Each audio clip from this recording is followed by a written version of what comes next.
Now you are going to learn how 8051 interrupt works.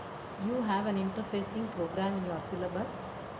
The statement of the program is interface a simple toggle switch to 8051 and write an ALP to generate an interrupt which switches on an LED. First case continuously as long as the switch is on. So as long as the switch is on means this should be a level triggering interrupt.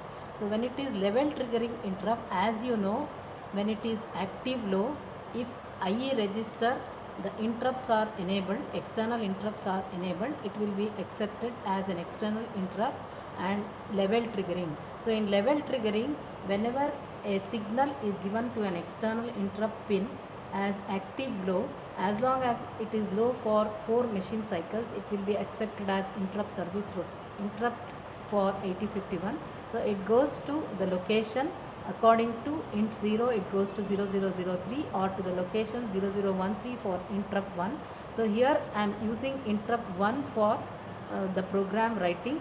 So when I press that switch, it should be interrupted. Now I am going to run the program for level triggering.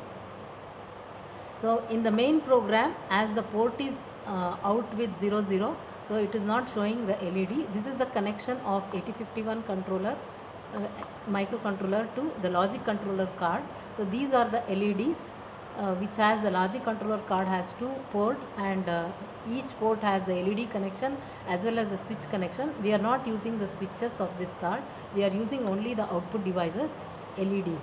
So when now the main program is running. Now I am going to interrupt. So as long as I press the key active low, so it keeps on executing the interrupt service routine. The question is continuously as long as the switch is on. So this is level triggering. So only when I remove, it goes back to the main program.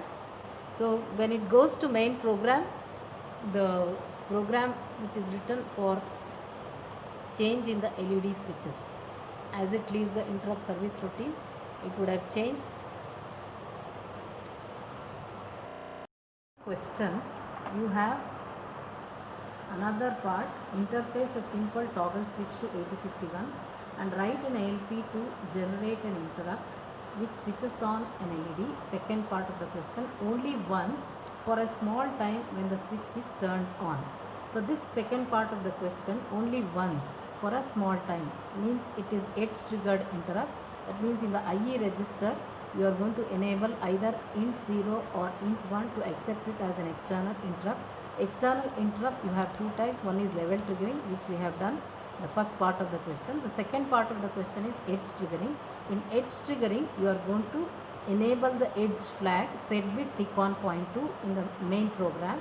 Then it is edge triggered interrupt. Whenever it is edge triggered interrupt, it will accept only high to low transition, that is edge of high to low transition signal as an interrupt. So as long as it is high for one machine cycle and low for one machine cycle, it is accepted as edge triggered interrupt.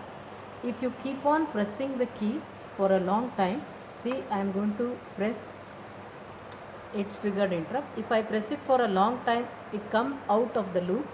It will not accept that interrupt. It accepts the interrupt only once.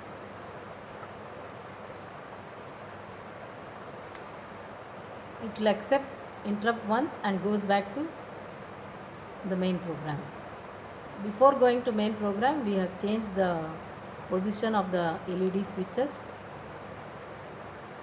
See, if I remove, it is in the main program. Only when I press, it will interrupt and come out of the interrupt, goes to main program. So it will accept only when it is pressed. If you press it for a long time also, it goes back to the main program. It will not go to interrupt service routine because it will accept only high to low transition, that is edge triggering.